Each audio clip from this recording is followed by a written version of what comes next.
अवैध परिवहन करते 142 वाहन पकड़े गए, जिनसे 62,35,000 रकम वसूली गई।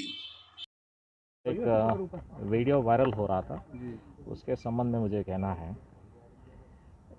तहसील गरोटा में एरेच गांव पे गाटा संख्या 1 पे मैसर्स अम्बे सप्लायर्स के नाम पे तो एक ऑफिशियल बालू मोरम का पट्टा स्वीकृत हुआ था 2018 में, और इनकी अवधि है कम से कम 5 साल। और ये एनवायरमेंटल क्लियरेंस मिलने के बाद और साथ में एनओसी मिलने के बाद पर्यावरण से और सोशल इम्पैक्ट असेसमेंट रिपोर्ट होने के बाद ही इस पट्टे को जारी किया गया था। पट्टे की अवधि है 5 साल और क्षेत्रफल है लगभग 40 हेक्टेयर, जो 100 एकड़ के बराबर की है। यहाँ पे पट्टे की शर्तों में वाटर लिफ्टर को इस्तेमाल नहीं करना चाहिए, वाटर लिफ्टर को इस्तेमाल किया था। नॉर्मली पट्टे के शर्तों का अगर उल्लंघन किया, हमारे पास 2 तरीके हैं। एक तो हम पहले नोटिस हम जारी कर देंगे, और जितने क्षेत्रफल में वो मशीन की इस्तेमाल या लिफ्टर के इस्तेमाल किया गया था उस पर हम पेनाल्टी लगवा सकते हैं 5 गुना की प्रतिशत। लगभग ये उसकी क्षेत्रफल की जो पैमाइश जो हुई थी, उस पैमाइश के हिसाब से हम लोग अपना पेनाल्टी नोटिस जो जारी करना वो हम जारी कर चुके थे। दूसरी बात ये भी है कि मौके पे जब हम हमारे टीम्स पहुँचे थे तो उस जगह पे ना कुछ मशीन की ये मिल पाई, लेकिन हाँ कुछ खंबे की सबूत मिल गए थे, जिसके आधार पर जो पट्टेधारक है उनके खिलाफ तो कार्रवाई करने हेतु हमारा निरीक्षण कमेटी ने तो रिपोर्ट दे दिया था। एक और जो मुद्दा जो सामने उठी थी कि अवैध खनन के संबंध में विगत 3 महीनों में लगभग 5 प्रकरण ऐसे पकड़े थे और लगभग 142 गाड़ी को पकड़े थे, और जो 15 स्वीकृत खनन पट्टेधारकों को जो हमने पट्टा की शर्तों को उल्लंघन करने के लिए तो नोटिस भी जारी कर चुके हैं, लगभग 10 एफआईआर कर चुके हैं और लगभग 62,35,000 की शुल्क भी वसूली कर चुके हैं, और न्यायालय में 6 वाद भी योजित किया था।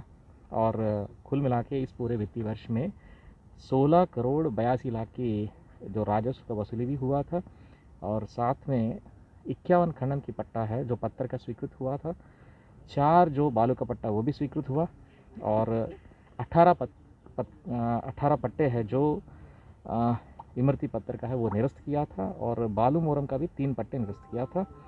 और नोटिस के माध्यम से जो 51 लाख है पत्थर से, जो पत्थर के संबंधित पट्टों से वसूली किया था, और बालू की तो लगभग 2 करोड़ 61 लाख की राजस्व का भी वसूली हुआ। इसके साथ साथ संचालन में अभी वर्तमान में तो बालू मोरम की 3 पट्टे हैं, और बोल्डर गिट्टी की लगभग 51 पट्टे हैं, और पैरोलिफ्ट का है या डायस्पोर का है कम से कम 3 पट्टे हैं, और निरस्त हुए हैं जो खनन पट्टा है जो बालू मोरम का है 18, और गिट्टी बोल्डर है लगभग 20। इसका मतलब ये सारी चीज़ नए पट्टे स्वीकृत करने के लिए तो हम लोग अपना कार्रवाई शुरू कर सकते हैं।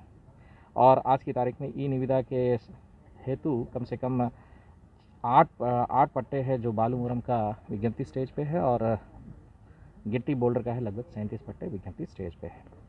जो सहमति पत्र मिला है बोल्डर पे कम से कम 18 के, और सहमति पत्र जो बालू मोरम का है लगभग 12 पट्टे हैं। ये है इस जनपद की पूरे माइनिंग की डिटेल से संबंधित है। शायद वो लेजिटिमेट तरीके से जो हमारे खनन का कार्य हो या इलेजिटिमेट खनन का जो भी कार्य है उसके खिलाफ जो हमने कार्रवाई भी किए हो।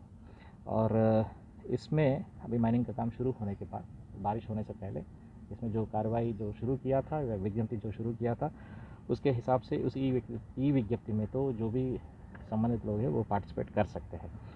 लेकिन मुझे एक और बात भी कहना है, वन अनापत्ति प्रमाण पत्र मतलब फॉरेस्ट क्लियरेंस के लिए कम से कम 4 बालू मोरम की जो है वो स्वीकृति स्टेज में है, और कम से कम 116 जो बोल्डर की या गिट्टी की है जो भी है वो तो फॉरेस्ट क्लियरेंस मिलना बाकी है उसमें, और एनवायरमेंटल क्लियरेंस के लिए लगभग 18 है जो बोल्डर गिट्टी का है वो क्लियरेंस के लिए पेंडिंग है, और बालू मोरम के लिए कम से कम 12 की जो है वो भी पेंडिंग है। ओके, कुछ लोग हैं जो भंडारण की व्यवस्था है। किस स्पॉट पे कार्रवाई हुई थी सर? हाँ, कल किस स्पॉट पे छापा मारा? एरेच है, पहले बताया था ना, एरेच गांव पे ही है, और वो भी ऑफिशियल पट्टा है जो पट्टे की शर्तों को उल्लंघन करने के हिसाब से वो नोटिस जारी करते पहले नोटिस के जवाब के हिसाब से हम लोग अपना जो भी है कार्रवाई आगे बढ़ाएंगे। तो सर क्या उन पे भी कार्रवाई होगी? जो कोचाहार में स्टोन क्रेशर की वो चल रही है उसमें खनन विभाग से 27 पट्टे स्वीकृत हैं, लेकिन 150 की तादाद में